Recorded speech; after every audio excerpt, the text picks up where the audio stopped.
Awesomeness. Great. Hey, man, how are you? I'm cool. How was your week? Oh, no. It's pretty busy. Yours too, probably, eh? Yeah, no, it's been just returned from quite an not an extended holiday, but like last week, obviously went traveling Botswana, Zimbabwe, Zambia. So that was quite a hectic trip. In terms of getting lost and wheels, flat wheels, flat tires, and stuff like that. But yeah, it was quite an experience. So obviously, getting back, then you have to catch up to all the work and shit like that. So it was quite a busy week. Yeah, no, it's always stressful, hey? Yeah. No, Where are you based now? I'm How based long have you in been? Yeah. I'm based in Germany now, and since roughly 2008. 2008. Okay. Yeah. But you're originally from Windhoek or Namibia? Windhoek, yes, yeah. Oh, was it coincidentally? I don't know. Can you recall Insurrection, the band Insurrection, and ING? Insurrection, yes. Yeah. I actually spoke to the vocalist guitarist Brian Villen, and I see he's also relocated to Berlin in 2020. Just coincidentally, I was chatting to him 2 days ago. Yeah, so quite interesting. So he went straight for the hellhole of Germany. Okay. I thought Berlin. Last time I was there, 2017. I thought it was like it was a great city. I mean, I thought it was like very nice. It really is. It's just we just humorfully call it the sort of Moloch, which means as much as shithole of Germany. It's just okay. Sort of insider. No. Great, man. Where you more? Okay, right. No, but where are you based in Germany? Sorry, I know it's your interview. Like no, don't worry. We can obviously easy. There's calls here. I'm in Petershagen, which is about an hour. I've got an hour to Hanover. So that's my next. Okay. Yeah. And about 2 hours to Dortmund, to the Ruhrpott area, 2 hours to Hamburg. So I'm actually in a sweet spot somewhere. I can always make it to shows. Okay. Yeah, no, I've been to Hanover, obviously, and I've been to Hamburg as well. Though. Yeah, you played all the cities. You guys were how many? You did like 2 tours or something, huh? European tours. Technically, we went over 4 times. Wow. So amazing. The last time we were there, we were there for 6 months, and I think we did while we were there, like about we did the original tour with View Drock and Hellblazer. Then we did a mini tour with Macabre, and then we did no, that was actually with Macabre. That was the mid tour, and then we did the final tour of Total Fucking Destruction, and obviously played a bunch of shows in between. I'm sure there was a 4th tour. No, that was the 3rd tour. So obviously in the 6 months we were there, we were based in Czech Republic, in Urstka Hradišta. I love the place. We were there too. Yeah. And Krabathor. Yeah. That's obviously where Krabathor is based, and Pedro obviously helped us out in getting us a flat, helping us out with sending us shows and just getting the logistics sorted. Into, because in those days, what was it, 2000, 2001, and we were already talking about those days, 2000, 2001. It was not as simple as today, where all the information was readily available on the web. Yes, it was, but it was not as expensive, type of thing. So yeah, you didn't have social media. We went over, no, not at all actually. So we're not in this shape, obviously. So like we went over, we purchased the band in Essen. I can actually recall I did my research on the web. Like you can buy a car as a foreigner and register it for export.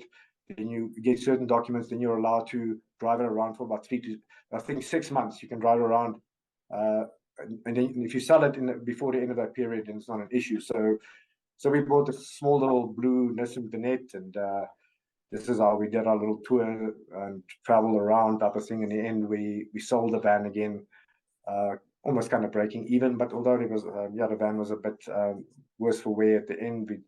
I think in the 6 months we did put on about like 40,000 kilometers on the little van, but it lasted. It was fun. It was once in a lifetime experience, obviously. Definitely, back in the day, yeah. Yeah, I have fond memories of both Pedro, Bruno, and obviously Olaf from Morbid. They helped us out a lot when we started. I jumped in I was actually already out of the band, but I helped VOD out on their first tour, first and only tour. And, yeah, I can recall that. That was amazing. That was like it was like, I mean, you guys were technically pioneers in terms of metal band going over to Europe. I think VOD was obviously the first metal band ever to do that. I think VOD was the first. Yeah. Sadly, it was not to be continued. It was 96. Yeah, 96. We went out with Catatonia and In the Woods. So a bit of a strange billing, because we were the odd band out, sort of, because we were we had our doomy parts, but sure, some of our stuff was way more fast and heavy than what they were doing. So it was really hit and miss with the audiences. I think the best audience we had was in Ireland, Dublin. Whoa, they went apeshit. They almost were not there for the headliners. But then again, you play Rome and you just the odd band out. Everybody just they sort of we're just waiting for Gothic, black, whatever. So, but we've had a similar experience when the first two we played with Krabathor, so obviously that's death metal and that's serious, and obviously as a grind band you're not be serious, you're kind of drunk and you break stuff, and it's not the way of true death metal, I guess. So so we're always like in certain like towns where like you kind of feel kind of out. It was obviously like the death metal crowd, and certain towns is obviously more a punky grind crowd. So it was interesting, but obviously VOD opened a lot of doors for GROINCHURN. Obviously signed up to Morbid Records, and obviously as you guys went over 96, and obviously on the strength of that and the strength of the first album we did 6x9, we got the opportunity to obviously tour with Krabathor, based in Czech, and obviously Sanity's Dawn, based in Hanover, coincidentally. You probably know Sanity's Dawn. I remember them, yes. And they're still going now, so amazing. But you guys must have had a good reception, at least in Czech Republic and Slovakia and those kind of areas, because I remember them being grind bedormant. They were really like, that was grind city. Yeah. No, actually still, I mean, like if you obviously look at just the popularity of Obscene Extreme, I don't think you will get a fest that size being successful anywhere else, type of thing, with a couple of thousand people going to the festival. So yeah, I think it's highly doubtful that you will get that level of success for grind, specifically crust and that type of vibe. Yeah. So and it's still like that. Yeah. So we did get it. Like some of my best memories obviously was like playing those shows, and just the amazing response, and the friendliness, and the people knowing the songs and the lyrics, and just the first time you kind of felt like kind of rock story, if you want to call it that, the way people seem to be like in awe of you type of thing. And there's obviously like also the aspect, and I think probably 50% of it is just you coming from Africa, like in those days, like nobody believed you, like you come from Africa, you're white. We probably, and like I probably lost count how many times we had to show them, this is our passports, we come from South Africa. Especially in East Europe, they can obviously not believe it. Many people at that stage in East Europe have never seen a person physically in lives before. I have that to this day, and I'm still living here. And sometimes I meet people, and they go, "You what?" I'm like, Boy, you don't know your colonies, hey? Yeah, no, it's like the colonies and stuff like that. Yeah. Hopefully, we're not going to be delving into politics here, or we can, but like, yeah, obviously, like, it's always a sensitive subject, I guess. Yeah, no, The I just historical. that they don't put that sort of in context that Africa was colonized and by default you're going to have your Caucasian people there. Yeah, so anyway, Yeah, and yeah, nobody knows like the extent, obviously, like what and in the 90s, the white population was obviously about like I think 14% of the population, but now it's obviously dropped to about 7%.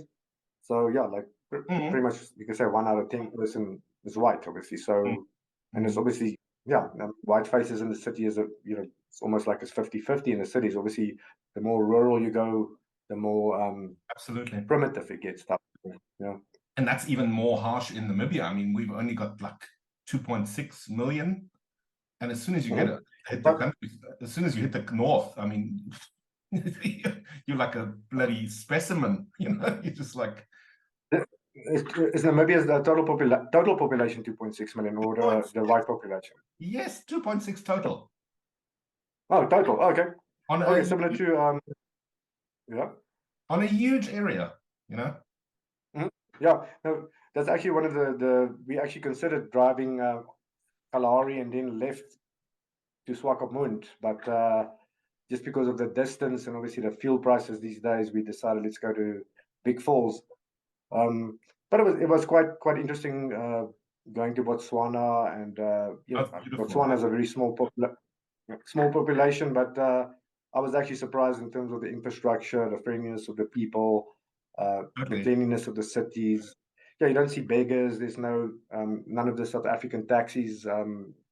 Did you live in Cape Town or South Africa for any? I lived in Cape Town for 3 years during studies, and obviously with my tenure with VOD. So I just know Cape Town, but we went over to Joburg quite a few times to play with Retribution Denied and who else have we played with? Metamorphosis and yeah.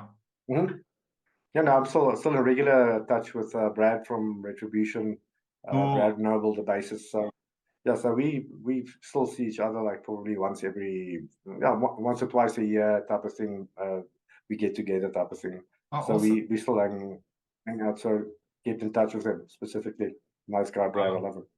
No, I enjoyed those times. I was recently in touch with Mark Vass from Metamorphosis. He's now got a project out called Philistine. I actually saw like some stuff on something about it being banned and stuff like that. I think I listened to 1 or 2 of the tracks. That sounds cool. I mean, like very well done. I mean, it's obviously yeah, and obviously who's the guitarist dude? It's Dean. Is it Dean? I don't know his surname, Dean. Yeah, but I think he was. I think he was in Metamorphosis, and then was it Strider before that? I don't know. Yeah. Yeah, no, he's a very rated guitarist. Yeah. I've listened to his like the solo stuff he does, very impressive, very good. Refuges, he's very I really dig his guitaring. Very good. So I want us to go back into the past just for the viewers. I mean, there might be some people out there that don't.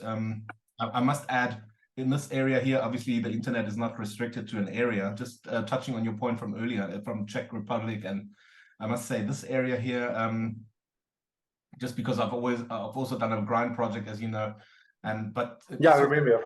In sort of feedback terms, you don't hear much of grind bands here in this area, really. At least say let's say about 100 k's circumference here. I don't know of any and whatever, but just for the people to know that might not know of GROINCHURN, how did it all originate? What was the kickstarting moment? Was it just checking out Retribution, those guys, debauchery way back then? I mean, you guys come from Sepsis, and I mean, you had another project called, the name eludes me now. Desecrator. There we go. Yeah. And but what was the kickstarting thing? And maybe if you can lead us through the sort of how it all snowballed. Okay. Yeah, pretty much, obviously, like most people listening to metal, you probably started listening to it at your mid to late teens. So you kind of start listening to metal, and then you obviously like start really digging it. And at that stage, I can recall the first live band. At that stage, like you went to a pub, there was like a one-man band. That's you check the live bands, and then you had the Rand show, like the massive thing.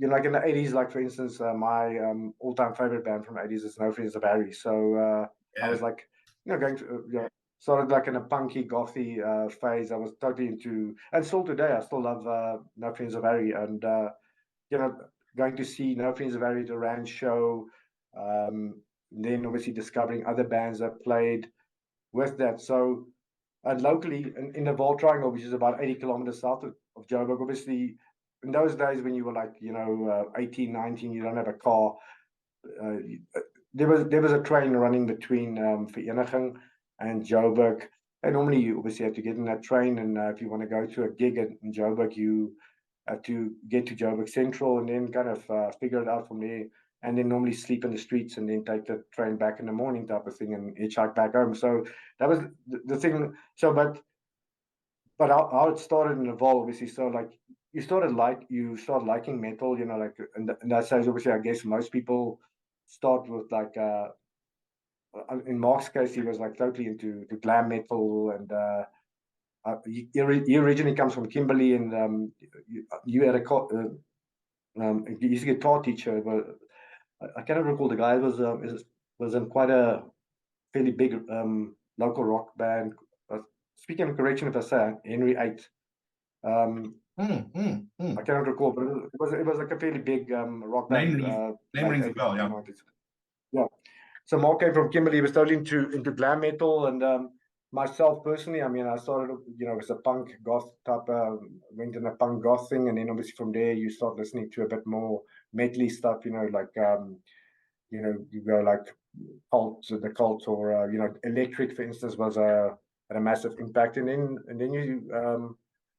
you get like in those days. I mean, everybody had a tape, tape copies from it, and you can probably if you go listen to a friend, you've never met this person, but it's actually the same copy because it's got the same defects type of thing. So there was a master copy somewhere in South Africa where you can get this Kill 'Em All or Years Accept or Years I'm just thinking of random. Metallica obviously featured heavily, Slayer obviously. So obviously you start Metallica, then you move to Slayer, and that's a bit satanic, and then it's like in the beginning you're a bit worried about the satanic lyrics. I mean, most of South African kids, I don't know about the education system in Namibia, but the education obviously was very Christian, Calvinistic type of so obviously, like, you start listening to the satanic stuff and you start feeling very rebellious, and you like start to the heaviest stuff.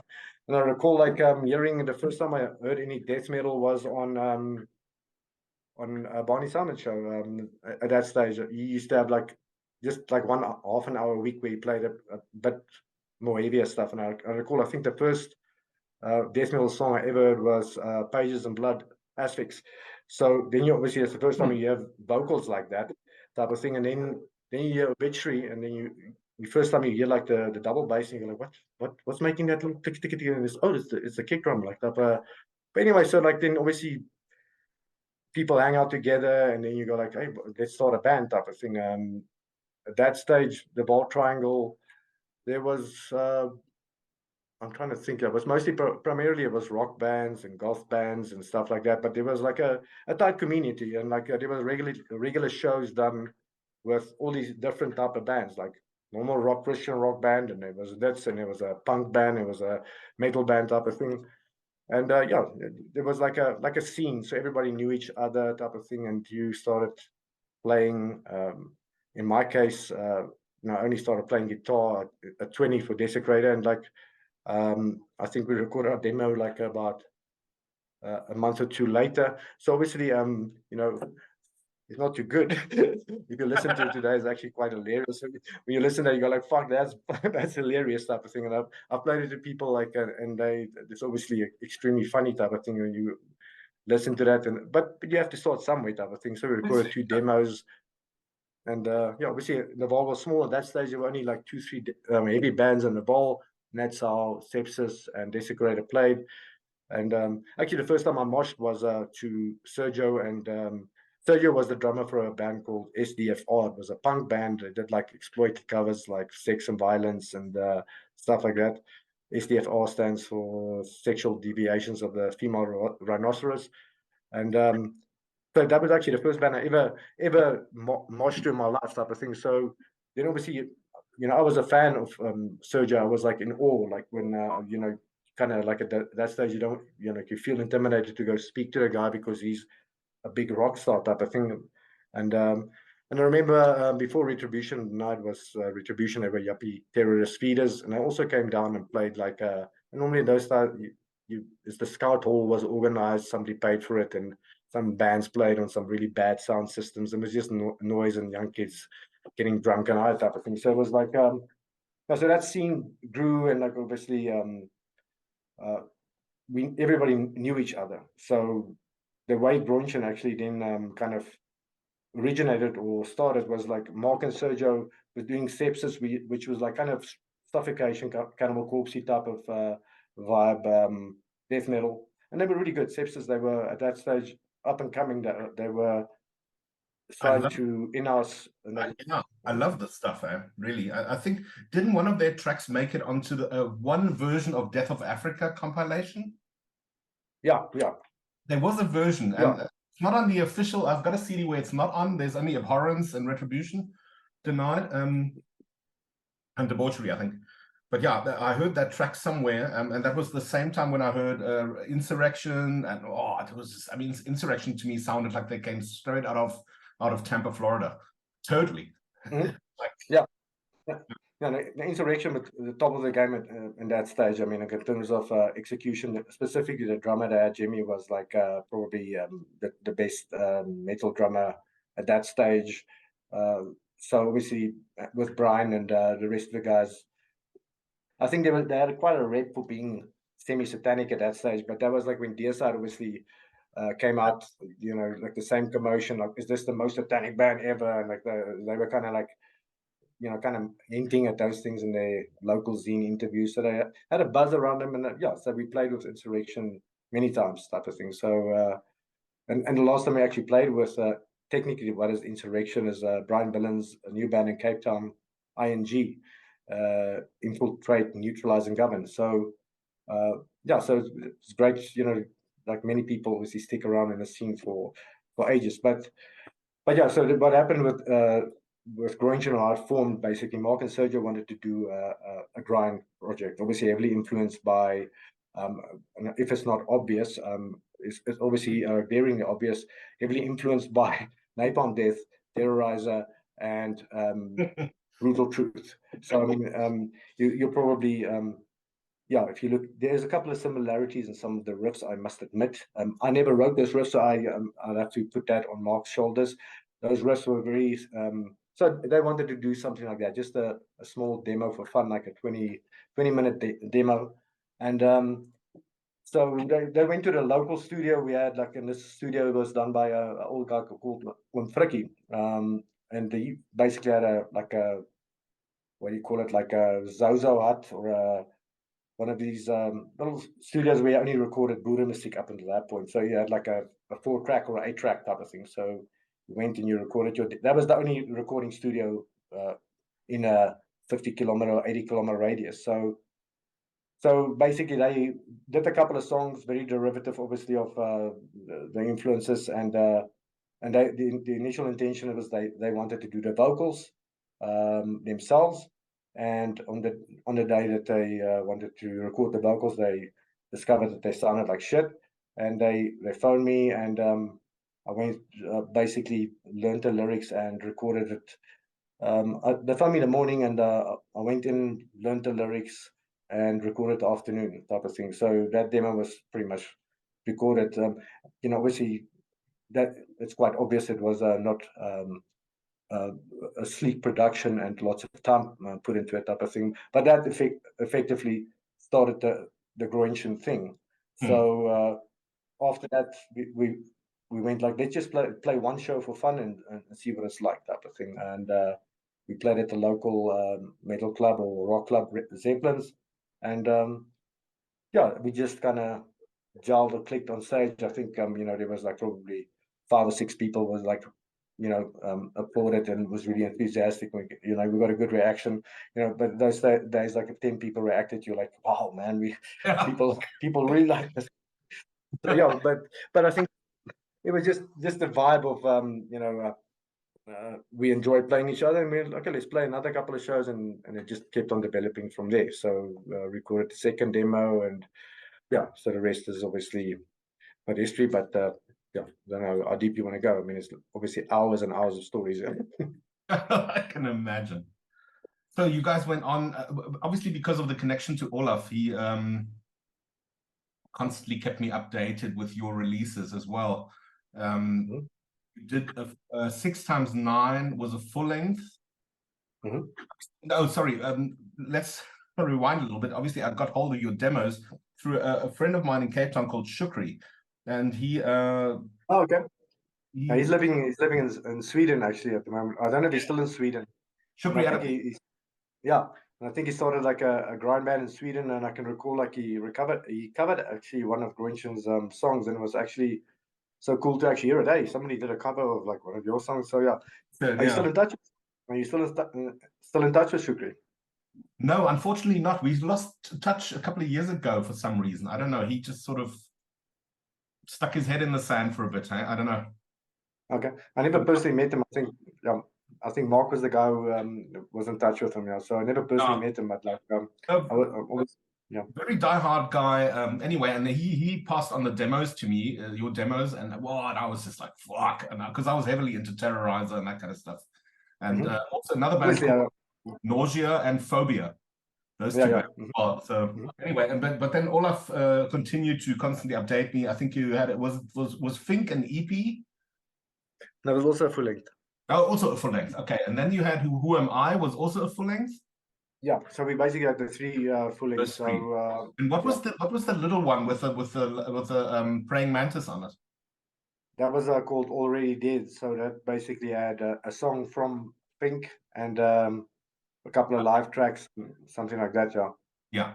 No, so he kept me updated with that and all that.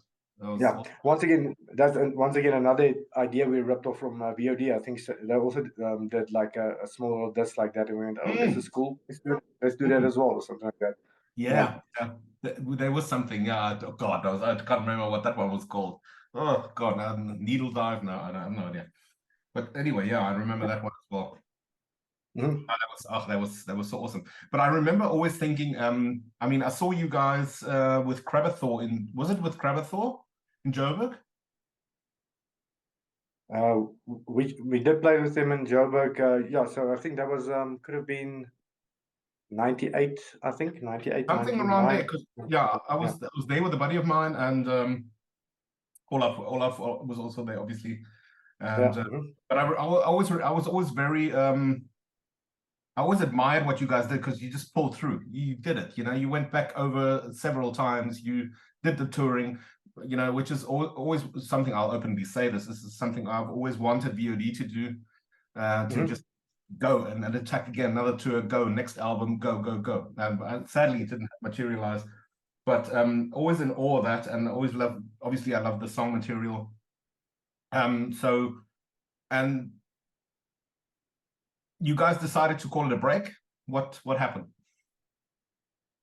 Basically, what happened is the last tour we had was it 2001? Yeah. So the plan was obviously to go to Europe for 6 months, and then go to America for 6 months, and do the same template or same plan: buy a van, play shows in America.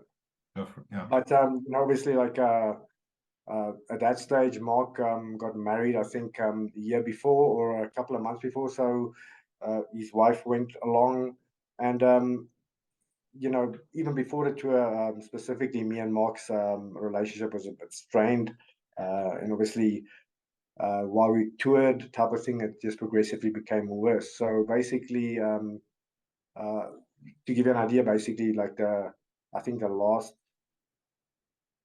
it was actually literally 1 month into the European experience. Me and Mark basically had a blowout, and we didn't speak to each other for the remainder of the 5 months. Never directly spoke to each other again, type of thing. So we hated each other, type of thing, and it was quite immature, specifically for me. I mean, I'm not, you know, at that stage. I mean, well, like maybe even today, like you know, I can sometimes be a little bit, you know, immature, or like I think they call the correct word as puss or a cunt type of thing. So, but I mean, like I did write a song, so, you know, obviously alerting people to the fact that I'm a cunt. So yeah, the thing is like, but yeah, so obviously the stresses of this type of venture is quite it's quite stressful, obviously, because we're talking about logistics. Everything is done by yourself. Logistics. You have to organize your posters, your shirts. You have to like you know, there's stress. You know, like not your thing is like obviously you've put up a bit of money up front, and that money needs to be recouped, type of thing. So you know, it's kind of stressful, type of thing. And at that stage, I was the person who borrowed the money from my mother, actually. Actually, if it wasn't for my mother, for instance, we would have never recorded 6x9, for instance. You know, so she signed a surety for the recording. So we borrowed at that stage 10,000 rand from Fort Scuss or something like that. Yeah. With that, we recorded the first album 6x9. It cost us 2,200 rand to record that album. It was pretty much 1 weekend of recording and 1 weekend of mixing, mastering. So we got extremely lucky with that. You know, John Paul is obviously today locally known. I don't know if it's internationally, but locally known, he's one of the top engineers, producers in the country. Obviously doing Folk of Police Car or Just Ginger and that type of thing. So he's very good, type of thing. So we got very lucky with John Paul, that with such a small budget to be able to record that, like in terms of. I must tell you, that's one thing that always impressed me is the sound. I mean, Yeah, it was always in your face, and really a lot of it was just pushing air, you know. It's like really. Yeah, and in hindsight, if you now go and you put that album, you put it on a click track, and you look at it, it's like totally out of time type of thing. It's like you know, drifting. It's, you know, the first two albums we didn't even play on click track, so it was like in those days you didn't have like the Pro Tools or with the visual representation. You just move those waves like that, and you just play the one riff and you duplicate. Yeah. But it was raw energy, and that was what it's about, you know, not just everything grid, you know. Yeah. Yeah, we got extremely, as I say, extremely lucky with that, and based on that, obviously, on the strength of that, that's why Olaf invited us to Europe to play, to join the Crabbathor tour, obviously. So, and obviously on the strength of that, we eventually obviously got signed. Technically, the first album that Morbid released was Fink, and they kind of released Who Am I, although at that stage we did more of a what do you call it, licensing deal, like you guys do Europe, and we'll get somebody else to do America and Southeast Asia and stuff like that. So, but yeah, we got extremely lucky, and as I said, like, I guess if you look at the band, it's hard to believe like that it had such a massive impact on my life, type of thing. But it was only for 7 years that it existed, type of thing. So in that 7 years, type of thing, yeah, it's like still to today, obviously, it's still going on. It's kind of weird, type of thing. I mean,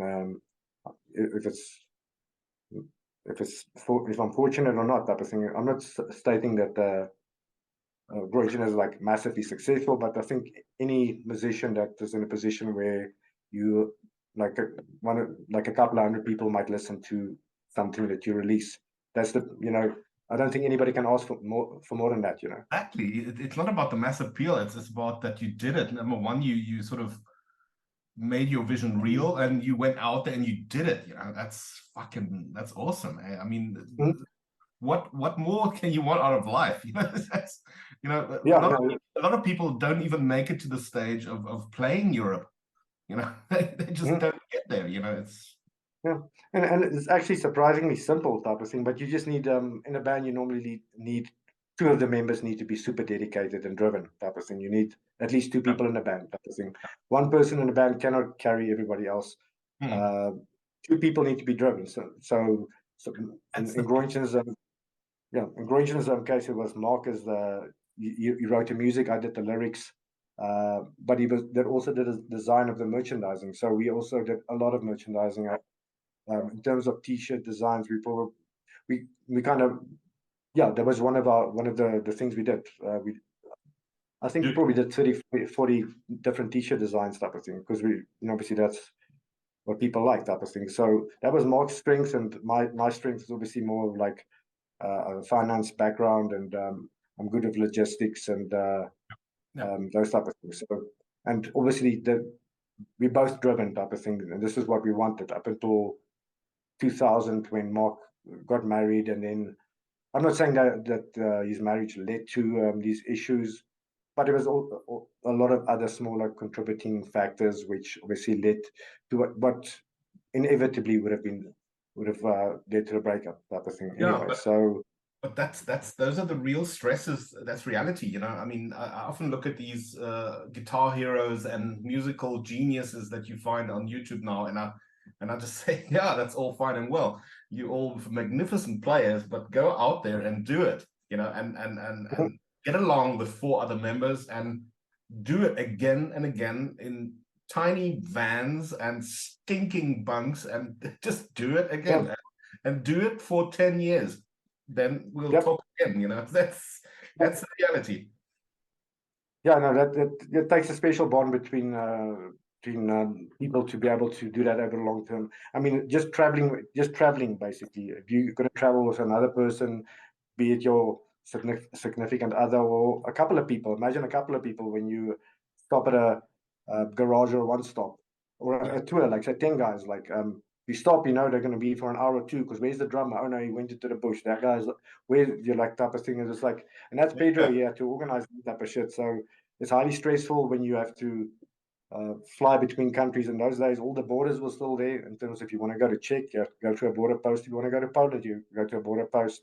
If you want to go to Switzerland, you go to a border. And that's before Schengen. Yeah, so that's highly stressful, getting through those posts and dealing with the formalities or whatever of that. And it just takes its toll. Like, I mean, just the smallest thing a person does, like, sets another person off. Like, it's really that easy. I mean, you get on each other's tits, and obviously external factors, like you said now.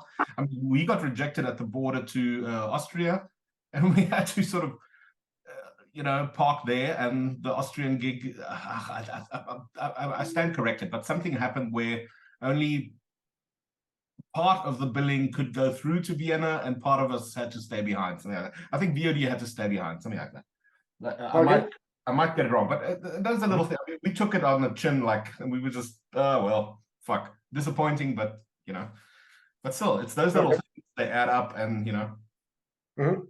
yeah, basically, I mean, to give you an idea, like when we did that 6-month stint, me and Sergio went over. We bought the van in Essen, and the plan was then to drive to Amsterdam and buy all our weed, and then drive to Prague, because we shipped all our merchandise to Prague, and pick up the merchandise, and from there drive down to Portugal, which is like a 3,000-kilometer stretch. So we bought the van, drove to Netherlands, bought our weed, drove to Czech border. The year before, to get into Czech, you got the visa on the border type of thing.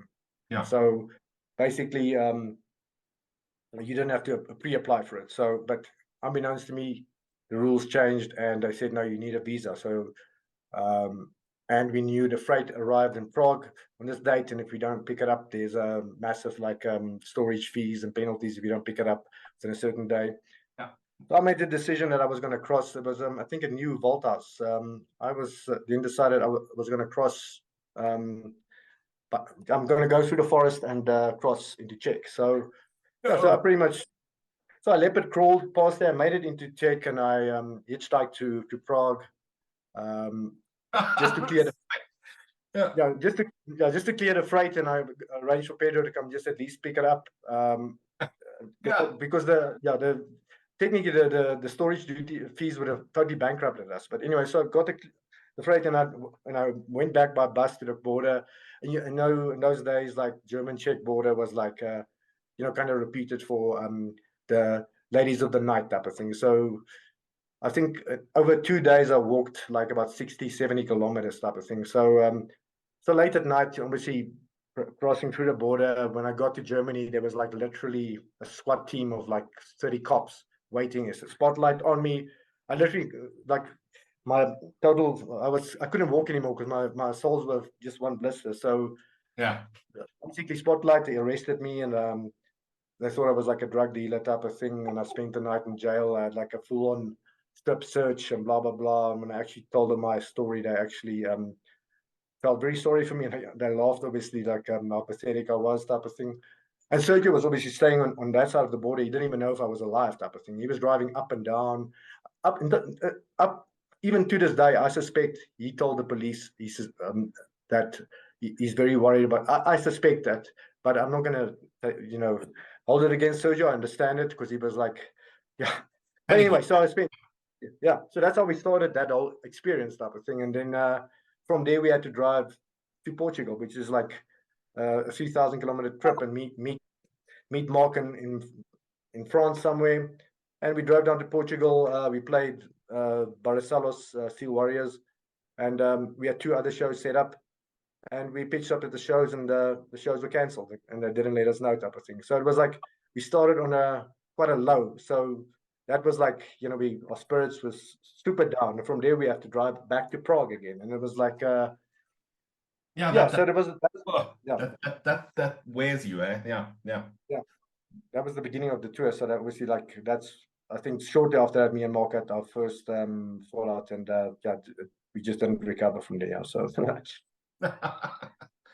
but from what I've heard, you're talking and you're aiming to do music again. No, obviously, we kind of eventually kind of patched things up. I think it was randomly at the Doors. I cannot recall if it was Entombed or one of the bands that Witch Doctor brought out, and we kind of just started chatting, and we basically patched things up. And then obviously after that, we did, it's not like we constantly keep in touch or exchange mails and stuff like that, but at least we, what is the correct term, like buried the hatchet or something like that at that point. And so I was happy for him, and that must have been like about we came back 2002 2003 type of thing, before that. Wow, back when Entombed came. Yeah.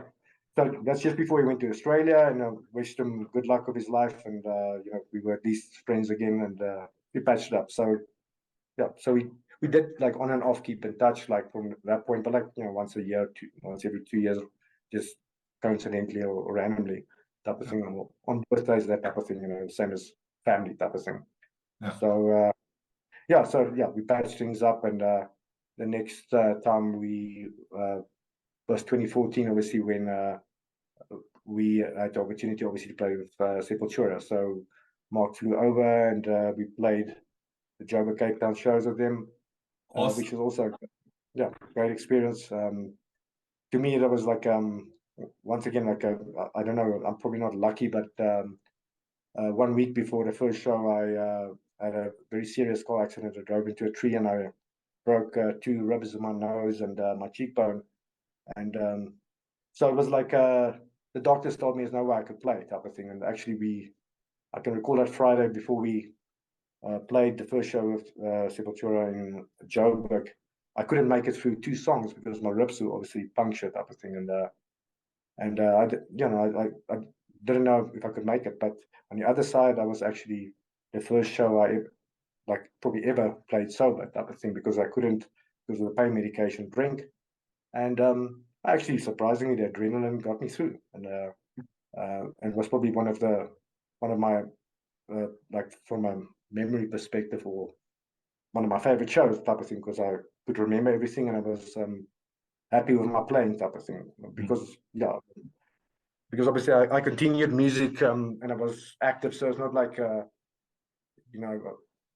like currently I haven't touched my bass guitar since 2019, so I'm kind of obviously now have to pick up the thing and get the calyces and the scales and the blah blah blah.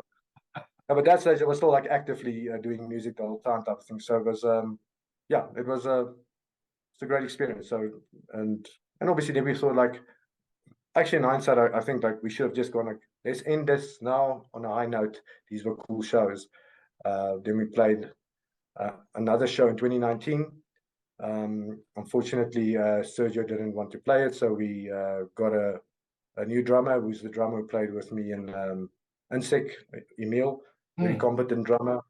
You know, he's highly rated in South Africa in terms of session drummer, playing for like Lyra.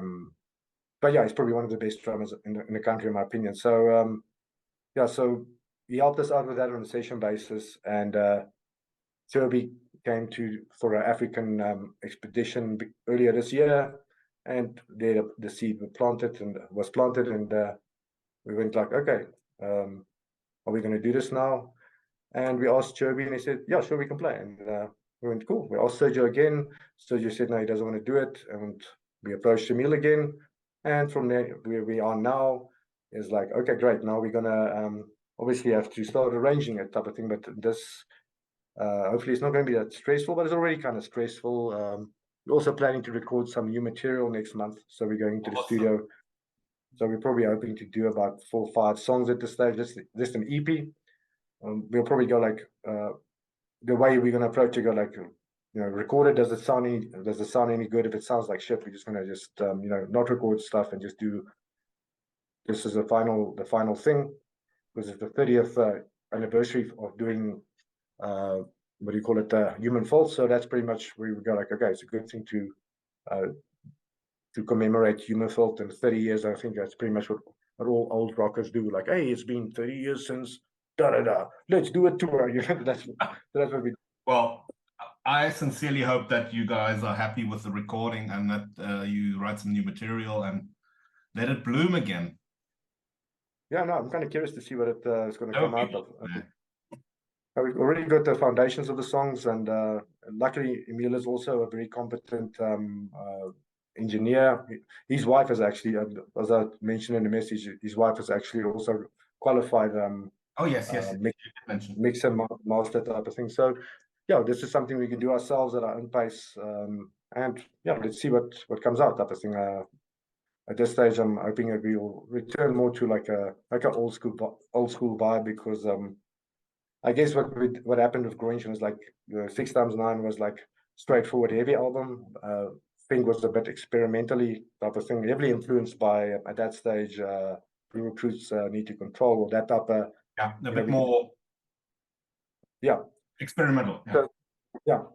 Basically then we did Who Am I, which was even worse type of thing. So you know, if I had to look at our discography, you know, Who Am I is not my favorite album. There's a couple of cringe moments on that album, but yeah, so hopefully, but I think that the approach for these recordings is going to be just keep it simple, old school type of thing, you know. Grinding, I personally think South Africa needs it. It would be awesome if you guys continue. It'd be awesome. But tell me, is Mark now still in Australia, or is he back? Yeah, he's in Australia still. So are you doing long distance? Yeah. So basically Mark has already sent us a couple of riffs, so me and Emil will now go like kind of work it type of thing.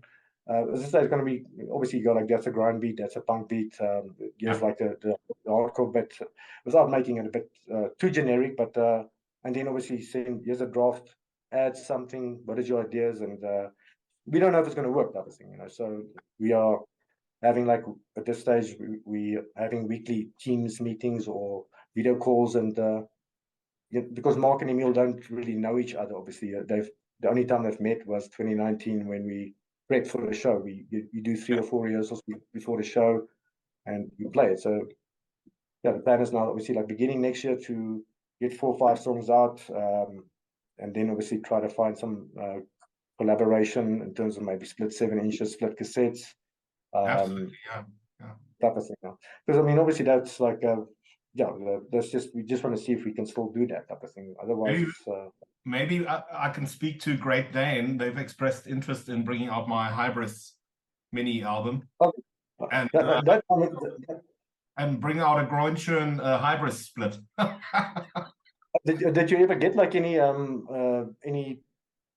did it ever move forward from that point? Because I can recall you had like everything, the vocals and no, the songs are done. I did everything myself. Yeah. I just did everything. Oh, cool. So whatever happened to that Morbid thing? Was it like a Made in Africa or a compilation? Dude, I'm so glad you mentioned that. Olaf and me have been talking back and forth. Olaf has had a few setbacks. He's had to sort of do a bit of what do you call it? Crisis management on the label side. I don't want to go into details. I don't know all the details anyway, but he had to sort of restrict and stick to his sellers, but he has not discarded that project at all. We're talking about, I mean, he mentioned the idea of getting a crowdfunding thing going, and I'm a bit skeptical. I don't know if people these days, people are so saturated, you know, I don't know if people will support it unless he really promotes it big time through his network, because he knows everybody. No, Olaf is a great guy. Yeah, but we're currently looking at all the avenues, what we could do. I mean, we were thinking about GoFundMe. We were thinking about just doing a straight call up and saying, listen, we'll do a PayPal account, help us out. Because he still wants to do it. He just says he's not in a position to put in the kind of money, because everything is from Einheit's side, you know. And there was another idea of getting the bands to do. I said we can't do that. We've now spoken to all the bands, and now to say, listen, contribute 50 euros or whatever. I think you're going to lose about half the bands. I don't think it's worthwhile, and it's not serious. It's kind of, you know, we approached them and we said, like, listen, we're going to do a thing. Obviously, yes, okay, it's a thing. The label is not going to profit majorly. It's just it's more of an image thing. It's more like we want to promote Africa from Cairo to Cape Town. But yeah, we're currently looking at how we're going to do it. There's no telling yet. The music everything is there. I've got everything here, all the songs, all the artists, all the photos, all the logos, everything. The artwork is done. We just need to get it out, you know. So. Yeah. Obviously, the whole industry has kind of changed since 20 years back. I mean, people totally it has. People are so. I find people are incredibly saturated. I sometimes go out. I did a project Overlord, which is just straightforward old school death metal, and I go to shows. I don't sell my CDs even, because I just figure you're a new artist. Nobody's going to buy this stuff, you know, especially if you're not a live artist. If it's just a project, you know. So I go out to shows, and every time I go out to shows, I just take 10 CDs along and I'll just hand them out. And some people, even when I see someone with a Massacre T-shirt or a Cancer T-shirt, which is exactly ball thrower, that kind of stuff. And I just sort of prop it in their face, and they go like, "Oh my God, do I have to pay?" You know, it's like panic-stricken eyes, and I just go, "No, it's for free. Listen to it, man. If you don't like it, fucking hand it to someone else." You know, people are so weird. It's just kind of, you know, it's a modern form for me of tape trading. You know, it's like, except it's not a tape. You know, it's just here's my stuff. Listen, if you don't like it, fine. But yeah, it's weird. I did a video also for Krabathor's latest EP, and on the channel now, and I said, you know, just write me a little message. The first 3 people that write get a free Krabathor CD. Not Krabathor, Hypnos. Not a soul. Nobody cares. The stuff is. Yeah, how many people say less old, younger than 30 even have a CD player anymore? Type of thing. Everything is digital. Exactly. It's on your phone now. So, Christo, I can see that with my son. I mean, the other day, I saw there's a secondhand website here in Germany, an app where you can check out stuff. And I found out that he was really into, like, at the time, which has changed now, but he was really into Megadeth, the latest one, and I saw that new album. Yeah, I saw that album for like €6, and I said, like, hey, should I get it for you? And he's like, I don't really have CDs, I don't play them. I was like, okay, forget about it.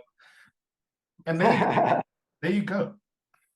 Yeah, I really dig the new Megadeth, like, now that you're bringing it up, type of thing. It's actually really cool. Actually, the last 2 albums was like quite good. And if I actually had to choose today and go like, if I had to choose between Metallica and Megadeth, I'll choose Megadeth. Absolutely, me too. Yeah. Obviously, Rust in Peace was like obviously iconic album type of thing in terms of probably the best thrash album ever type of thing. It's debatable. You can go Master Puppets or whatever, but Rest in Peace to me is like probably the best thrash album. And the new album in terms of just the riffs, very cool riffs. I mean, Dave Mustaine obviously. Yeah, it's a killer album. I loved it right away. It was really. But that's also. But it's interesting that you guys are now also doing it via the wire, the long distance sort of thing. I mean, so many bands are doing it now. It's possible. You probably know. Do you know Lee Wollenschlager, who played with Malevolent Creation? Yeah, yeah. Have you interviewed him, by the way? Not yet, hey. I should actually. I've had that on my list. I need to actually do it.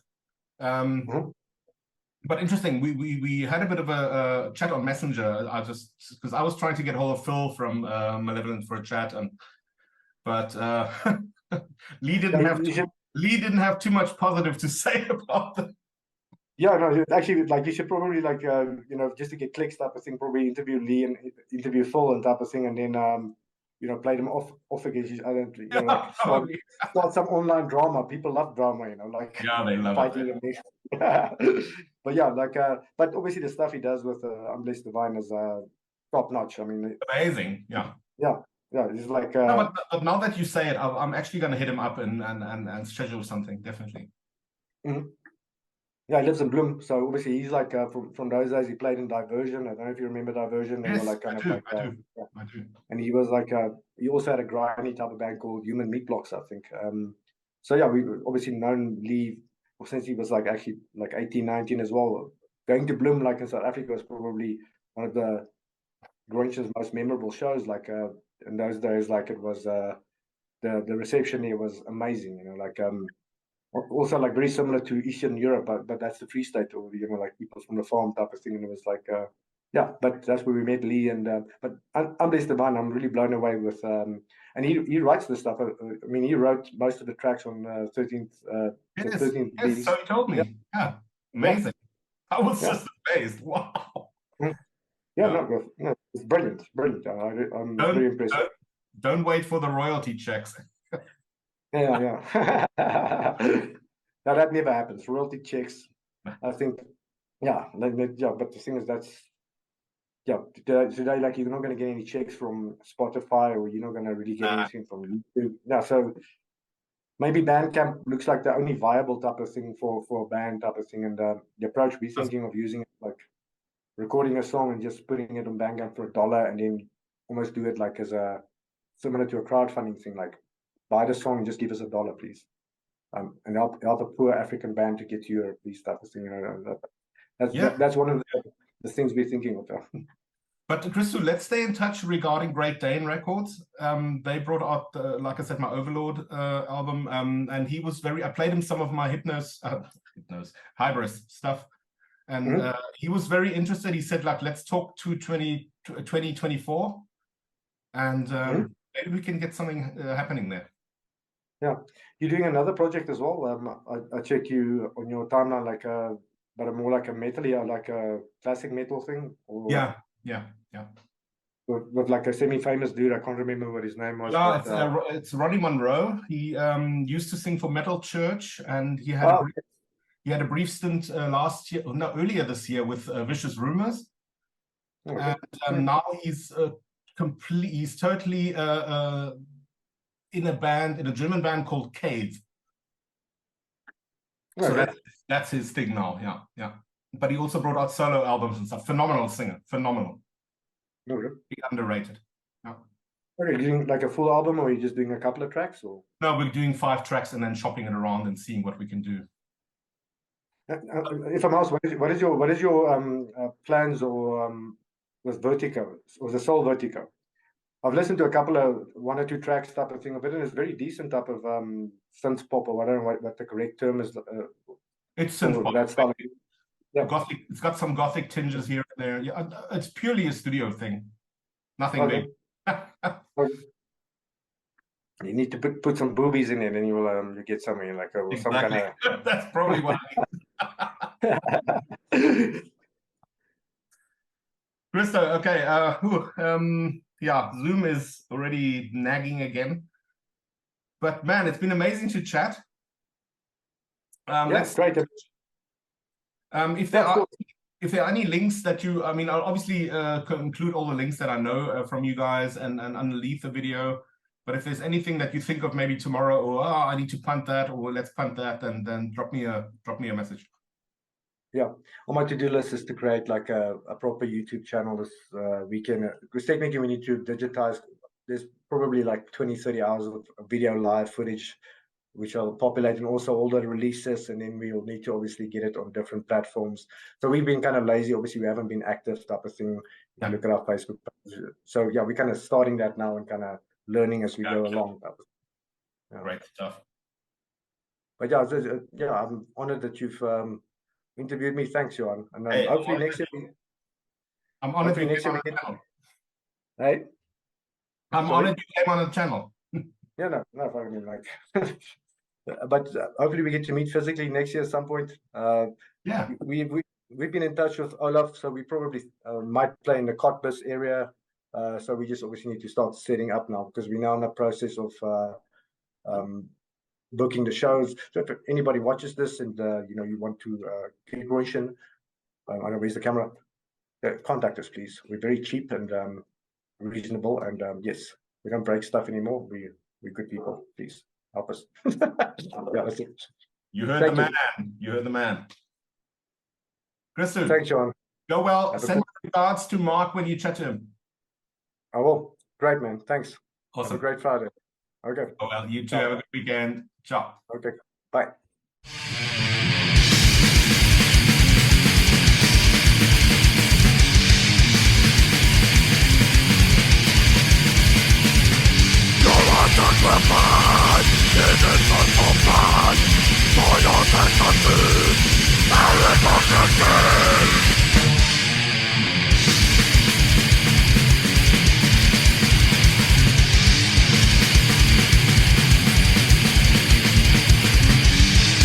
Sacrifice, it is a